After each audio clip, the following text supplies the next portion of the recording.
अस्सलाम वालेकुम। आज हम बात करेंगे फ़ैमिली वीज़ा के हवाले से। अभी मैं आप लोगों के साथ एक स्क्रीनशॉट शेयर करता हूँ। इस पे जो है वो 17 फरवरी 2025 को भाई ने वीज़ा अप्लाई किया था और 8 जुलाई 2025 को भाई का वीज़ा जो है वो डिनाई कर दिया। अब इस पे जो रीज़न लगाई है वो देखें कि 11 नंबर लगाई है कीथा की, और आपने पर्पज़ ऑफ एंट्री जो है ना वो मेंशन नहीं किया, ये रीज़न लगाई है।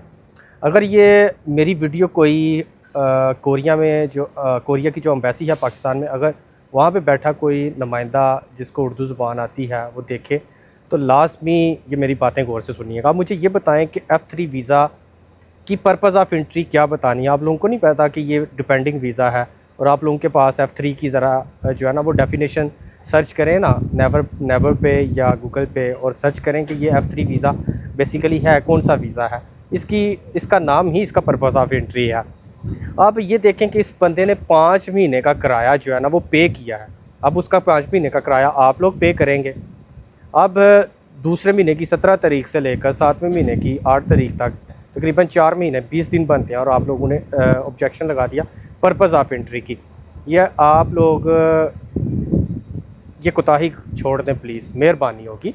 अगर रीज़न लगानी है वैलिड रीज़न लगाएं कि आपकी इनकम पूरी नहीं है, आपका जो है ना वो कोई पासपोर्ट पे सिग्नेचर नहीं है, वीज़ा एप्लीकेशन फॉर्म में कोई मिस्टेक है, या फिर आपके घर का ख्याल पूरा नहीं है, आपकी बैंक स्टेटमेंट पूरी नहीं है, या कुछ इस तरह की वैलिड रीज़न लगाएं जो समझ में भी आए। पर्पज़ ऑफ एंट्री क्या होता है, इसकी डेफिनेशन हमें बता देना कि पर्पज़ ऑफ एंट्री किस में बताना, या अपनी वेबसाइट पे मेंशन कर दें कि आप लोगों ने पर्पज़ ऑफ एंट्री में ये मेंशन करना है, तो फिर वो चीज़ें मेंशन करना स्टार्ट कर दें।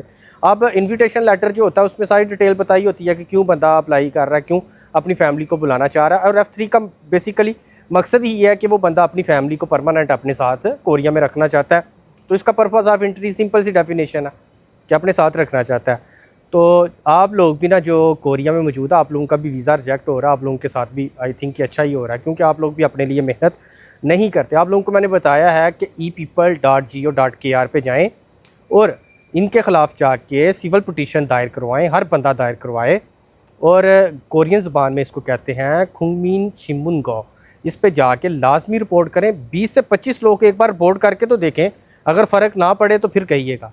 एक बार जाके रिपोर्ट करें और उसमें बताएं कि ये बिला वजह हमारा जो है ना वो इतना टाइम भी लगा रहे हैं, और हमारा जो है ना वो वीज़ा भी बिला वजह रिजेक्ट कर रहे हैं, हमें तंग किया जा रहा है।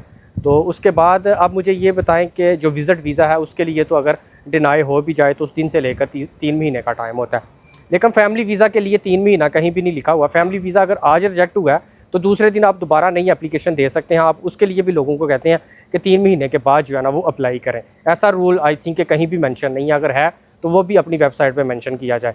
बाकी आप लोगों से रिक्वेस्ट है, एक बार रिपोर्ट तो करें यार इनके ऊपर, सिविल पिटीशन दर्ज तो करें epeople.go.kr पे जाके। अब आप लोग नहीं करेंगे तो फिर आप लोगों के साथ ऐसा ही होगा। तो हमें याद रखिए। जज़ाकल्लाह। अल्लाह हाफिज़।